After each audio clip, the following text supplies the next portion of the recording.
Hello दोस्तों, आज हम पढ़ेंगे शिक्षा की अवधारणा। जैसा कि आप देख रहे हैं, शिक्षा से आप क्या समझते हैं? शिक्षा का संकुचित और व्यापक अर्थ स्पष्ट कीजिए एवं इनकी प्रकृति एवं क्षेत्र की विवेचना कीजिए। तो चलो देख लेते हैं कि शिक्षा किसे कहते हैं। शिक्षा को अंग्रेजी में एजुकेशन कहते हैं और यह एजुकेशन शब्द लैटिन भाषा के शब्द एजुकेटम से बना है। एजुकेटम शब्द दो शब्दों के योग से निर्मित है, ई तथा ड्यूको। यहाँ ई का अर्थ है अंदर से बाहर की ओर प्रकाशित हो।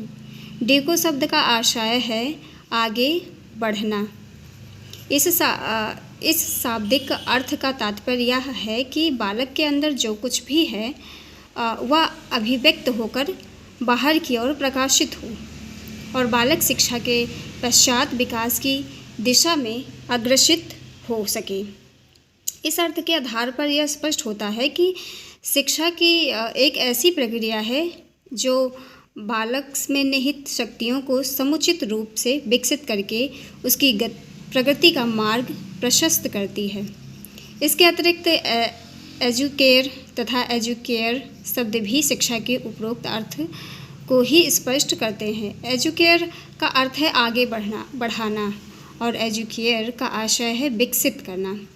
शिक्षा शब्द की व्युत्पत्ति संस्कृत भाषा की शिक्ष धातु से हुई है। संस्कृत भाषा में इसका अर्थ है सीखना अथवा ज्ञान ग्रहण करना।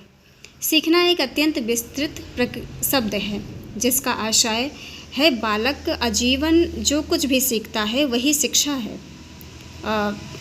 वही क्या है? शिक्षा है। शिक्षा का यह अर्थ उसकी व्यापकता की ओर इंगित करता है। परिवार, विद्यालय, समाज आदि से बालक जो कुछ भी सीखता है वह शिक्षा है।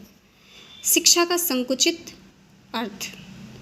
संकीर्ण अर्थ में शिक्षा एक निश्चित स्थान पर विद्यालय पूर्व निर्धारित योजना के आधार पर प्रदान की जाती है। विद्यालय में शिक्षक एक निर्धारित पाठ्यक्रम के माध्यम से शिक्षार्थियों को शिक्षा प्रदान करता है।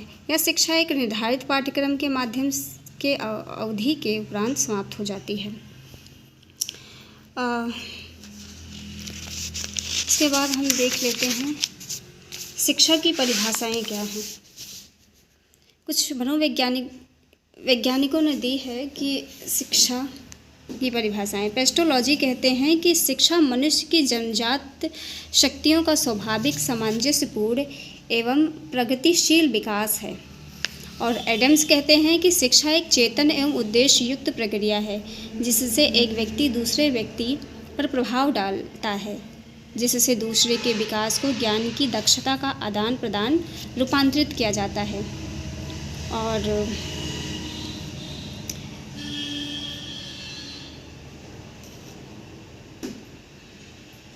हम फ्रॉवेल का देख लेते हैं।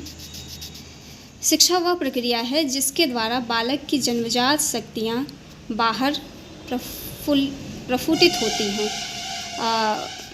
और लॉक कहते हैं कि पौधे पालन द्वारा विकसित किए जाते हैं तथा मनुष्य शिक्षा द्वारा विकसित किया जाता है।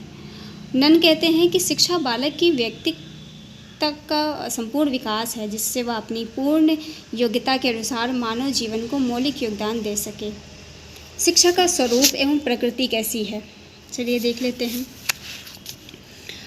शिक्षा एक संश्लेषणात्मक प्रक्रिया है।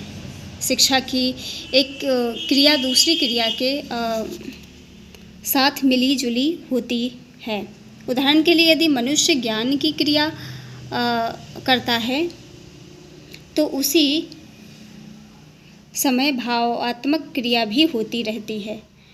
और दूसरा है शिक्षा परिवर्तन की प्रक्रिया है। कनिंघम कहते हैं शिक्षा एक गत्यात्मक प्रक्रिया है। शिक्षा को दो ध्रुवों वाली प्रक्रिया भी कहा जाता है, जो कि एडम्स ने कहा है कि शिक्षा दो ध्रुवों वाली प्रक्रिया है जिसमें एक ध्रुव पर विद्यार्थी है तो दूसरे ध्रुव पर शिक्षक है। इसे कुछ विद्वानों ने